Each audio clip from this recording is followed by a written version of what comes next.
Why is it we tend to forget a lot of what we read? You know, that feeling when you've invested so much time into a book and then bam, it all seems to vanish from your memory.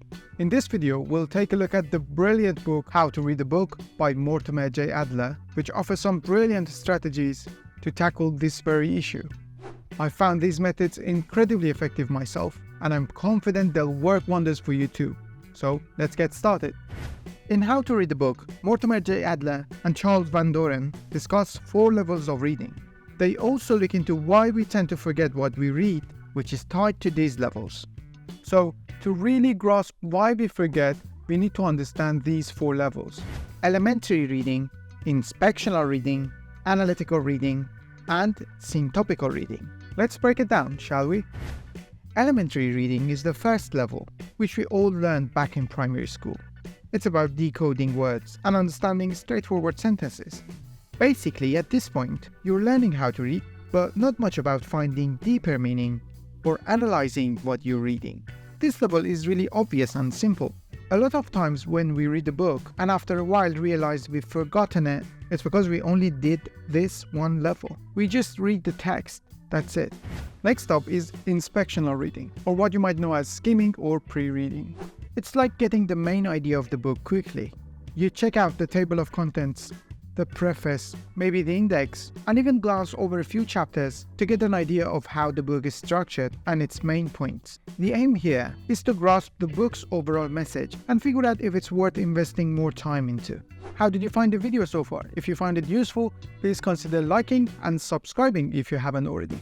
Now we've got analytical reading, which is a deeper, more thorough way of reading. You don't just read the book, you interact with it, ask questions, and even take notes. It's all about breaking the book down, looking at each part, and really getting into the details of the arguments and themes. You're not just reading at this level, you're being a critical reader, engaging with the text to understand it inside out. Finally, we've got syntopical reading or comparative reading. This one is the most complex and systematic level.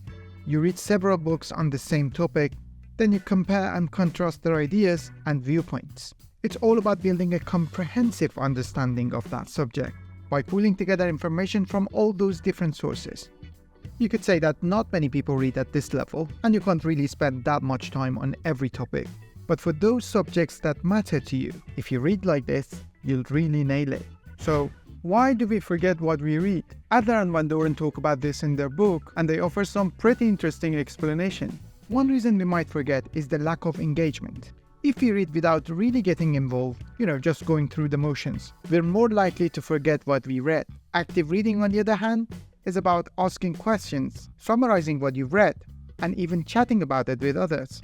These activities help to strengthen your memory.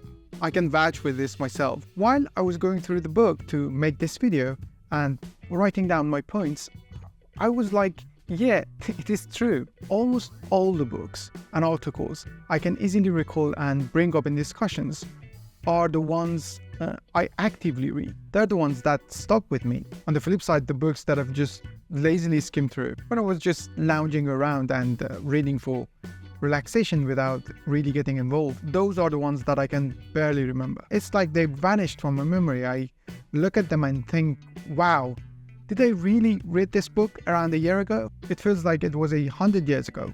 It's so strange and kind of funny at the same time.